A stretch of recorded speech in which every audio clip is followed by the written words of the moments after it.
You're listening to the Perth Property Show, Australia's only weekly property podcast by West Australian experts for West Australian listeners. Catch your latest episode every Monday at 7 a.m.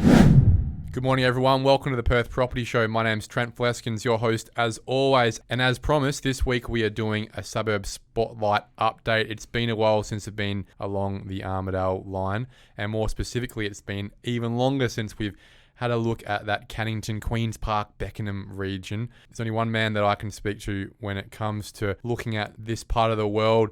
Tom Miszczak from the agency. It's your first time on the podcast, mate, and welcome to the conversation. Thank you very much, Trent. Really looking forward to being here. Thank you for giving Cannington a shout out and getting us on the map. Well, it's an area we've had a lot of listeners ask us to cover. There are many places around Perth we'd like to get to.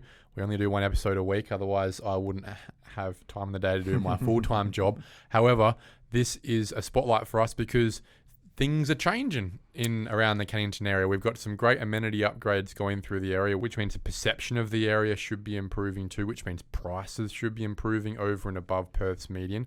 And I want to talk to that. I want to get it from the horse's mouth, the number one agent in the area's mouth, what's going on with prices. So the last time we really looked at Cannington was probably about 3 or 4 years ago in that area. Prices have risen substantially, not surprisingly, haven't they?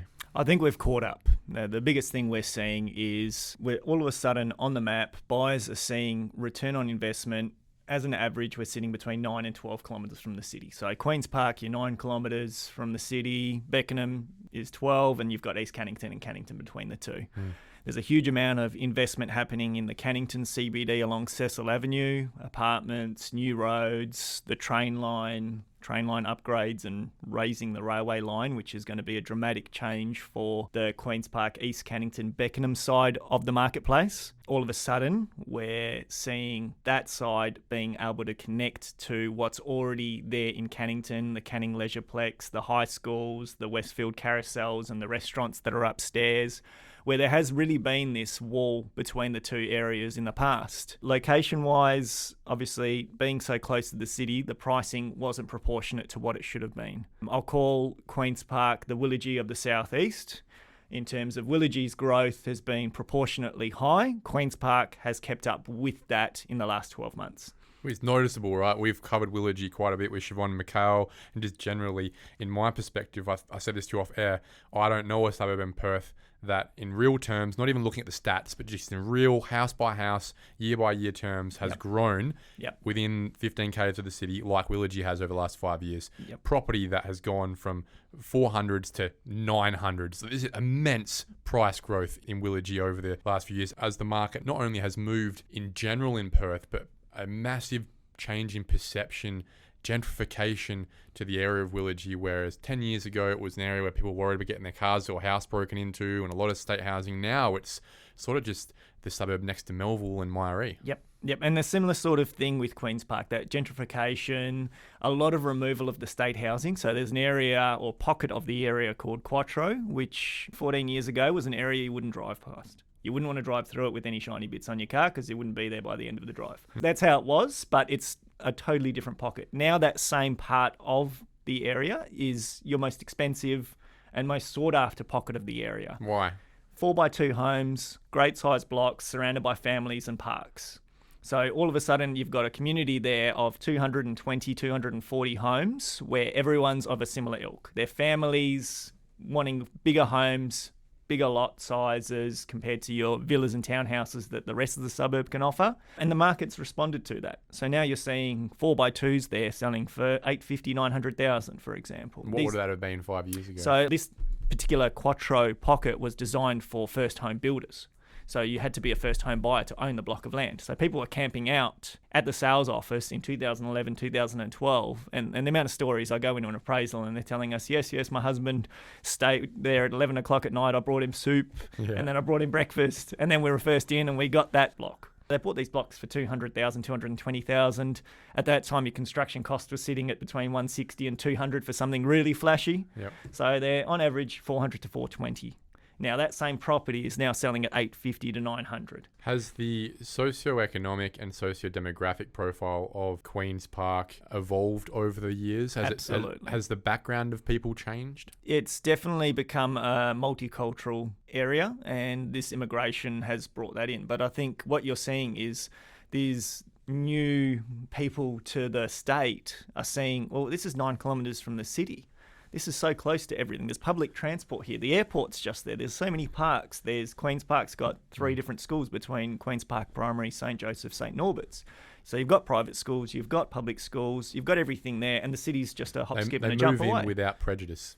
Correct, right? So you and I think of Queen's Park 15 years ago, Willagee 15 years ago, and go, oh no, that's a dodgy area. Bowga, right? Yep. 15 years ago, Bowga. It was the same sort of thing.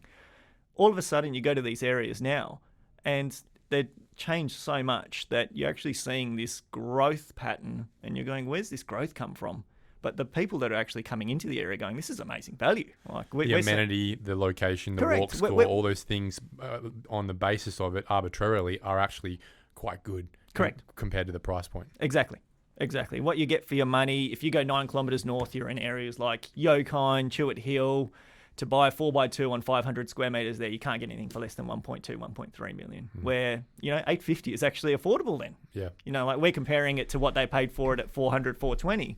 But if we go to an area the same distance from the city but in a different direction, you're paying an extra 400,000 for the same product. And isn't that funny? That is sort of the exercise that an immigrant to Western Australia would do. They get the compass out, draw a circle around Perth, and see the median house prices. And it is interesting to note how disparate that is across Perth, whether you go northwest, east or south.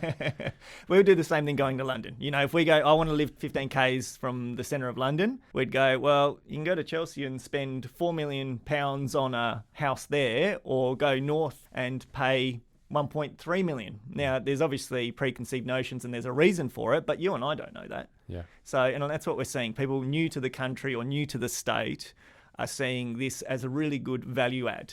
Now, interstate investors are doing the same thing. They're going, hang on, we can get a 900 square metre block that I can put 4 townhouses on, or develop in the future, or even do a retain and build on, for 700,000 to 800,000, 9 kilometres from the city, and I can get $750 a week in the meantime. So I can enjoy the capital value.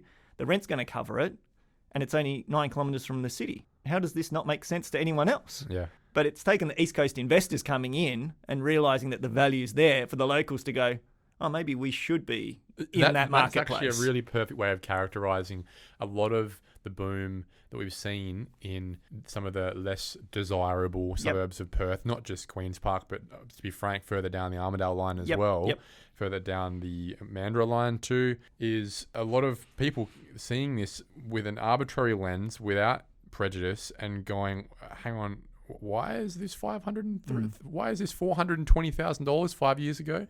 And the rest of us going, well, I reckon I can get it for 410, and it continually pushing up and up and up based on the actual metrics of what that suburb has to offer, and the rent that kept going up and up and up based on the rental market. So you see the dynamics of the market being pushed along by people who are coming in without prejudice, either internationals or East Coast investors, and then continually strengthened by just the fact of the demand and supply situation in there. And then eventually the Western Australian market starting to accept that reality and start to go, I guess this is what it is. Yep, and I still think we've got a lot of room for growth. So when we're comparing areas via proximity, so we look at these areas 9 to 12 kilometres, your Queen's Park, East Cannington, Cannington, Beckenham suburbs. Let's say a 4x2 on 500 square metres in those suburbs, you can still pick up for $850 to $900. You could go out to the back of Piara Waters, pick up a 3x2 with the theatre room or a 4x2 with the theatre room on 375 square metres and pay the exact same amount of money. But one's 22 to 24 kilometres from the CBD, the other one's half of that. Yeah, well, you go to Byford, go even further out, you're paying $800,000 now for stuff that was built for $440 back in 2013, went down to $330 in 2019, and is now $800 in Byford at the back of Armidale with a house that's, let's call it 12 years old.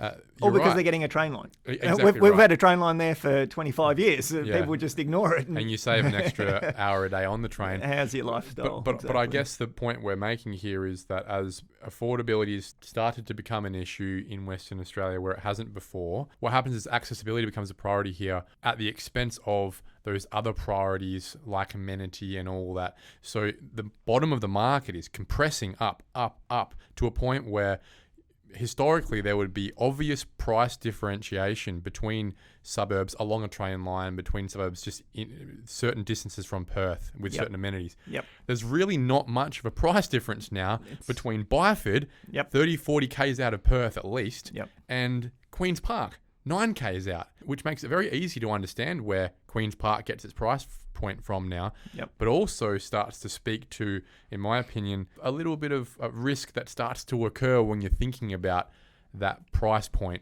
35, 40 Ks out of the city. You think, well, if I wanted to own property at any point when the market in Perth was to turn, and I don't think that's anytime soon, as I've said very clearly in Perth, but when it does, because it will at some point, I know where I'd rather own property. Correct. Queen's Park, Cannington, Beckenham versus the end of the train line. Correct. You insulate yourself. So, and this is what we're seeing as well. So we go back to pre-COVID time. So let's go 2018. A retain and build site in Beckenham was, say, 450,000. At that point in time, you could go to Kelmscott, get a retain and build there for 280,000. Now in the current market, they're almost like for like. You're looking at about 700,000, 650, 700, 750 for the same product in both suburbs. At some point, that's going to have to adjust. Because the realities are, the amenities are different. Correct. Let's talk about those amenities even further. You've mentioned the train line. One thing that I think is changing the profile of the suburb too, giving another reason to come to the area, the football centre. Correct. That's been It can't be understated. No. Go into appraisals in the area and people go, oh, look, what do you think of the area? What do you think's going to happen? And, 4 years ago, Westfield Carousel did their expansion, put on an extra level, put in some extra restaurants. That was the sell. That was the sell. It became the biggest centre in WA at that point in time. Then Joondalup went, oh, hang on, look at us. And then Karrinyup came in and did us. Everyone's got a big shopping centre somewhere near them, right? So that's not a big ticket item anymore. What we do have is the one and only state football centre. Now, that's something that's going to bring young children, teenagers and adults with state cup finals from all over Perth to Queen's Park because they have to. That's where the stadium is. That's where Football West is based out of. Yeah, so a working population as well, people who work there. Correct. You've got people that go there on the daily. What we're seeing now as well, the government's just pledged another $3.2 million for the community pitches. So now the local community, which has sort of been, I don't want to say it's been isolated from the State Football Centre, but that hasn't been tied in as well as it could have initially. But that's just because of infrastructure and financing issues. They've got the money now. We're going to have these community pitches. So now you're going to have the local community having direct access to that. Okay. There's now a cafe opening up that will be a much more regular fixture. So it's not just game day cafe. They'll look at doing weekends and things like that there. So there's a lot of positives happening and a lot of changes happening around that. But it's really given Queen's Park a landmark because even if you look at the hits now, we get about half as many hits in Queen's Park as what every average suburb. The Perth Metro average, we're getting about as half as many buyers looking at Queen's Park and Cannington as Yokine, Balga, Westminster or a Western Suburbs property. All because I don't think people either don't know it or haven't considered it for their own needs. But now that we've got a reason for them to go, well, if it's good enough for the State Football Centre, it might be good enough for us. And that growth is really being driven by that. When I look at Rewa, and again, stats are always tough, especially when it comes to suburb stats. Each of Queen's Park, Cannington, East Cannington and Beckenham have all grown pretty much at the Perth median last year of about 22 to 25%. Correct. Exactly. So they're running in line with Perth's median. They are really median suburbs in terms of the lifestyle, what it's got. If you think about an average place in Perth, Cannington would be a great place to characterise that. Right? Working class, But if you were to rank them in terms of that amenity, how would you do it? We've really seen a levelling out. So Queen's Park's growth's at 22.9%, Beckenham's at 24.5%. A lot of that's to do with the interstate investment on the development lots. That's played a big part in that. East Cannington's seen a 25.1% growth, so it's had the highest growth, played a bit of catch-up because it's always been the little brother to Cannington. Not really sure of what East Cannington is. Now all of a sudden the land subdivisions are happening. There's these new mini estates, a lot of newer housing, which the demographic that we're talking about coming into the state, they want the newer homes. They don't want to have to deal with a 1960s brick and tile home that needs work because they don't know the tradespeople. They don't understand how the homes are built and how to maintain them. So they'll pay a premium for that newer product, and the market's providing that in East Cannington. That's probably the biggest point I've seen in East Cannington is that newer home market. Cannington's seen 22% growth. A lot of that's been limited by the amount of apartments there. They've seen about 13% growth over the last 12 months, which is obviously a lot less. And that's normal when you look at unit growth and apartment growth for the Perth metro area. What we have seen, though, is a levelling out of the rental prices. So the rental growth in Queen's Park and Beckenham, for example, has been 23%, and the rental growth in Cannington has been about 16%. All of a sudden, the rentals now are all sitting at about $675 on the median basis, $650 on the lower end, where there used to be a really big disparity between it. Cannington used to be seen as the big brother that was bigger and better than anything else. Now, all of a sudden, Queen's Park's there providing a strong, if not stronger, return on investment on a development site or a bigger block. So just to clarify here, if you had to pick 1, 2, 3, 4, who takes the cake in terms of where you'd rather be living in the suburbs with regards to amenity, quality of housing, quality of community? It will depend on whether you're a family, a young couple, a professional. So we've got a lot of couples, young professionals, first home buyers who are loving the Cannington CBD. They love the fact that you can be in your 2x2 apartment or in a villa 2 streets away and can walk to Carousel, walk to the movies, walk to the restaurants upstairs. Families would be in East Cannington at the moment. Your developers or investors would be in Beckenham at the moment. Queen's Park's got a mix of all of that. But if you're going to segregate it, you really need to look at what your buyer demographic is. Interesting. And what I think you're talking to, which is exactly what you just referenced there in the rental space, and we've just spoken about before in the sales prices space, is the differentiation is moving away now. It seems to be We've like had a real leveling, as you're calling it. Yep. The question that will keep coming into people's minds over the years, as we have been and we continue to be proven wrong on, is where is the cap? One cap I have noticed, though, to be frank, is in the rental space. Yep. Whilst we are still in a very tight rental market, the tightest we've ever seen, it's still a below 1% rent vacancy rate for everyone listening. That's not a good thing, right? No. We are starting to hit it. I've noticed an affordability limit on weekly rent. And what I've noticed is it doesn't really matter which suburb you're in. Again, whether you're in Armidale or you're in Cannington or you're in Yokine or Heathridge, if you're not in a really, really expensive house, you're probably capping out at your 700s a week in rent. That's what most families can afford to pay. And therefore, you could have a house that's worth $1 million or a house that's worth 600 grand, you're probably still renting it for about 750. Really interesting dynamics we're seeing right now. So the rental prices have just risen so much that whilst there is still massive pressure on prospective tenants to houses available, the second you start listing your house above 750, the herd thins very quickly. Not because there wouldn't be people who'd want to live there, just because they go, I can't afford it, I'm not going to apply for it. Have you seen the same thing? 100%. So what we're seeing is, rental growth, let's use Queen's Park, for example. Rental growth, 22.2%. Incomes haven't grown 22% this year. So it's not proportionate and it's not sustainable. So this cap has to happen at some point. Now, whether that cap is 700, 750 or 800 will depend on what's happening in the market, but not dependent on demand versus supply. It's not. The demand's still there. People just can't afford it. So at some point, it's going to get to the point where you're going to have 20 listings sitting there at 800 a week because the 100 people that need it can't afford it. But until we and the ones at 600 going in a second. Correct.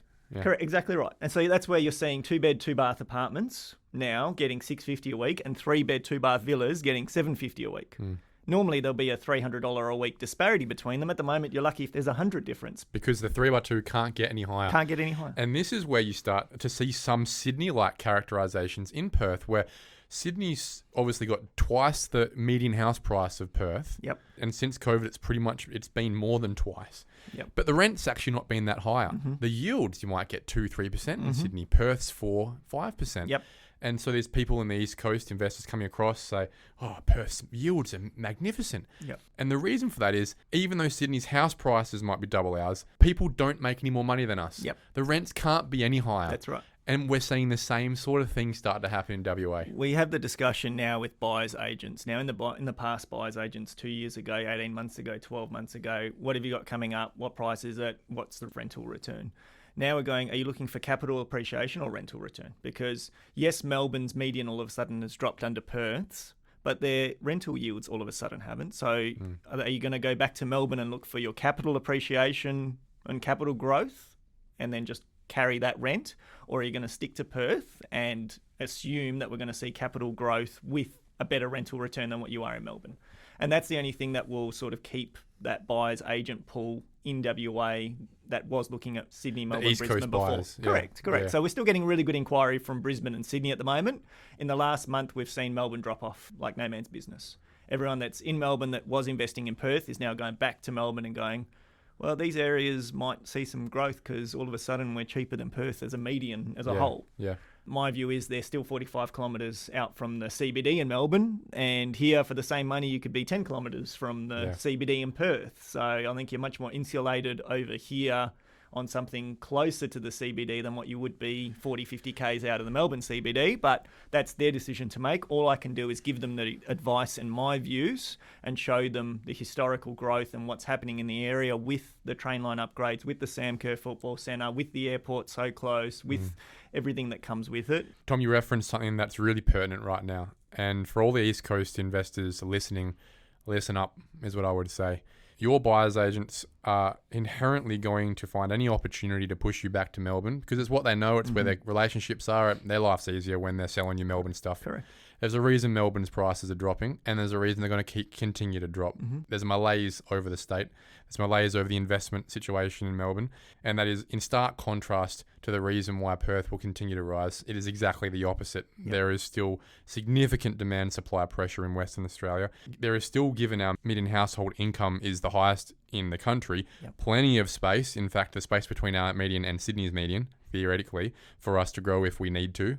Whether we want to or not. And Perth's market, therefore, is the place you should be continuing to look. I don't mean that in a spruiking way. I don't mean that in a way that I'd like it to be at the opportunity cost of fellow West Australian investors. But I say to everyone, not only just the East Coast investors or Melbourne investors, but everyone listening to this is there is starting to get a little bit of a tickle from the Melbourne buyers agents pool suggesting, we're getting a bit soft on Perth for no reason, for no demand supply fundamental reason. It's media. They catch on to these media articles and go base everything off one median price as opposed to looking at it holistically on all the variables. Yeah.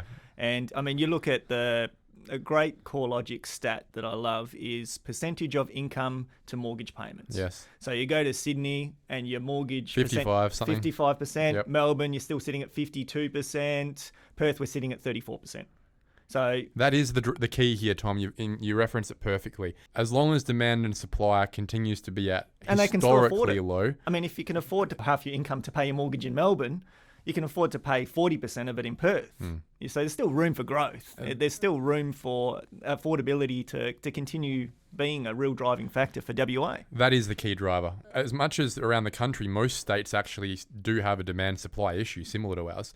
None of them are anywhere near ours, but more importantly, that differential in our percentage of disposable income going towards mortgage, that is essentially the enabler of what is continuing to happen in Perth. Now, how that dynamic plays out over the next year, I've said it in the last couple of weeks pretty clearly. At some point in time, as interest rates drop, you start to see the buyer pool move towards higher amenity areas. They start to pull out from preferencing access at the expense of amenity, and they start to go, hang on a sec, I've got the same income, interest rates have dropped, the bank will now give me another 200 grand, bang, I'm going 15 minutes up the road. You start to see those higher amenity suburbs that were growing at 10% in the last year, where the lower amenity suburbs were growing at 30% in the last year. It's their time now. Correct. And same with areas. So going back to the Piara Waters Harrisdale Byford discussion of people paying more in those suburbs than what they're paying within a 10-kilometre ring of the city. A lot of that's based around the schooling in Harrisdale, obviously. The new high school's there, ex-Rossmoyne principal going across and setting up a school that people are moving there because of the school. Now, at some point, that will change as well. Like I know Ross Moyne, Willetton, these sort of areas are based, a lot of the pricing's based on the school zones themselves. What we're seeing, though, is that's still proximity to the river, proximity to the city, proximity to amenities, close to Murdoch University. Somebody can buy there and live the rest of their lives there. Where I think if you look at areas like the back of Harrisdale, if your kid goes to UWA or your kid finishes high school there and goes to UWA, you're going to have to move because it's going to be too far for them to drive. There's a lot of variables. So I think location in terms of proximity, depending on whether you're an investor or an owner-occupier, I think there needs to be a more weight put on your location and distance from the main arterials. And that's probably my message coming out of this sub-chat before we go back to Queen's Park, Cannington, is this is the time in the market where you need to start being a little more discerning. Don't just desperately go in and buy whatever you can. There will be a time next year where the market pool starts moving back up the amenity chain. Don't get caught out being the guy who paid the most in Byford, Ellenbrook, Baldivis, Yanchep, because it won't be pretty for you whenever that time is in the future. And again, it is a while away. There is no way it can drop anytime soon other than a global event. You don't want to be that schmuck who paid $1 million in Byford for a 4x2 on 600 square metres. Not when we know it. Not when we've got the historical numbers, the historical stats to go, look, we know what Perth's done over the last 40 years. This is just part of that growth, and I think we've played a lot of catch-up in the last 2 years specifically, or 18 months specifically, to where we should be. We were sitting 2.5 years ago, we were sitting below Darwin in terms of median value. No way in hell should we have been anywhere near that sort of point. Hobart, we should be at number 3, number 4 in terms of median pricing. And all we've done is caught up. So people are thinking we've gone through this crazy growth spurt that shouldn't have happened or isn't sustainable, whatever it happens to be. Well, we've done what we've needed to do. And now it's about being a smart investor. Now again. It's about being smart, right? So now if we're looking at talking to investors, we look at things that are going to be the key drivers for the future. Now, what's your key driver for the future? As much land as possible, as close to the city as possible is my view. Perfect. I don't think you need apartments. I don't think you need townhouses 50 kilometres, 40 kilometres away from the CBD, or cottage lots in Byford for 700,000, which is what we're seeing. No offence. I mean, Byford agents are going to hate us by the end of this conversation, but we're just talking from a investor perspective, what we would be doing as an investor, or what I would be doing as an investor. Yeah, just pragmatic decision making rather than that FOMO that's happening right now. Correct. And obviously the FOMO is happening because we have 3 and a bit thousand properties on the market, of which 600 is land that you can't move into tomorrow, and of which only 275, Tom, is properties under the first home buyer's rate of stamp duty threshold. Isn't that insane? It's amazing. It's amazing. And that this is the thing I really feel for first home buyers in this market. And, we see them every week and they get really discouraged. They miss out on 3, 4, 5, 6 properties. I think as agents, instead of just sending a message, an email saying, sorry, you've missed out, we need to call them and go, there was offers that were higher than yours or were different to yours, and this is why. This is where you need to be. Give them a glimmer of hope as to why that offer was accepted over theirs. I think really important in this market is for them to be active and ready to pounce straight away. So that education's important, Tom. Education's a huge part of our job, and we need to have some empathy towards that segment of the market because they are competing with the East Coast investors, and East Coast investors aren't this big scary monster. They're generally mum and dads over there doing the same thing, missing out on a few properties. Just 15 years ahead. Just 15 years ahead, or have some equity in the house and don't want to spend, $900,000 in Sydney on a 1-bedroom apartment. Let's talk about equity in the house. We've seen, obviously, Queen's Park, Cannington, East Cannington, Beckenham, that equity start to exist again. Correct. Whereas it was negative equity, to be fair, for people who held property from the last mining boom. Are you seeing many local West Australian investors get back in the market? Local investors, yes. Still not as big a proportion as the owner-occupier market. Owner-occupiers are hurting. They need somewhere to live. So we're still seeing the owner-occupiers being the main driver, but yes, there are local investors coming back into the market. Perfect example was a property in Queen's Park, 820 square metre block with a 3x2 1960s built home on it. Now, this has got the R30, R60 zoning. I sold the property to the client in September 2018 for $539,000. That same client's now sold that property to a local investor for $920,000. That settled last week. And what do you think that investor's going to do with it? They're going to hold it initially.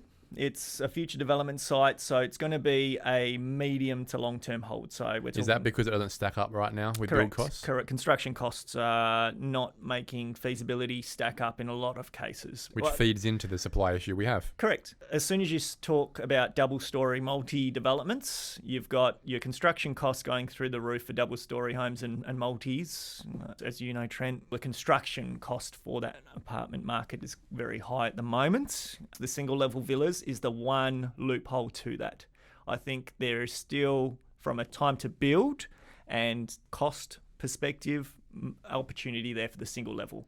Are you seeing any of that happen? When you drive down Wharf Street, are you seeing small-scale development sites? Are you seeing tradies, brickies out there? We are in certain parts. So the City of Canning, in their wisdom with the WAPC, created the centre zoning, which is a high-density zoning close to the train stations and close to Westfield, Carousel, Cecil Avenue, in which you need to build multi-developments. Now, speak to any developer at the moment, feasibility, even with the high pricing for a 2x2 apartment at the moment, still doesn't stack up with the construction costs. So the answer is yes, we are seeing single level developments, but as you had a conversation with Adam Naumofsky, the triplex expert, the new R codes are really putting a halt on that as well, because you could put 3x2s with theatre rooms on these 270 square metre, 260 square metre triplex blocks. Now you're really having to condense that down. So because a townhouse isn't working. Townhouses don't make sense. Yeah, and this is where I really think the state government's made a big misstep. They haven't listened to the little guys, essentially. They haven't listened to the guys out in the suburbs. They've only listened to the architects in North Fremantle and North Perth, correct, who would have only ever done townhouses anyway. Correct. And at the expense of all of the median house price suburbs around Perth, your Canningtons, your Morleys, your Balgas, your Westminsters, all those areas that were just getting on with units. Yep. That market's dead from a planning perspective, not even from a pricing perspective, right? Yep. And what it means is that along with really not many options in the apartment space under $1 million for most things in Perth, if there was an apartment building going up right now, they're all getting pushed out to the fringes, because the only, as we spoke to Cole Dutton last week on, the only market that's actually providing supply en masse, which is still limited, was the house and land space out on the fringes. And that's really strategically not where we want to be sending our people in the future. We want urban infill. We want activity centres, vibrancy, multiculturalism. The more these planning policies continue to restrict that, the more we rely on expansion of our urban fringe. Median house price right now in Queen's Park is essentially $600,000. Yep. Obviously taking into consideration all the different housing types. Correct. If you had $600,000 in your pocket, cash today, where would you buy in Queen's Park? Give us a street. Street-wise, it comes down to affordability. I'd find as much land as I can for my money. So I would be looking for Hartfield Street, Barnsley Street, these streets, or George Street, which you can still get your 600 square metres, 5 to 600 square metres with R30 zonings for, in that 650 sort of range. So yes, you might on there.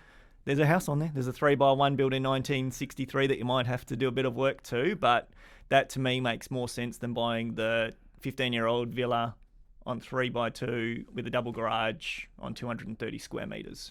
Yes, your return's going to be stronger from a rental perspective in the short term, but if you're looking at it for a 10 to 15 year period, your land's where you're going to see the growth. Isn't it interesting, guys, how all these top agents, they all sing from the same hymn book. It's always location first, land second, house third. Stick to that rule wherever you're going, whatever you can afford. You really shouldn't be going wrong over the long term.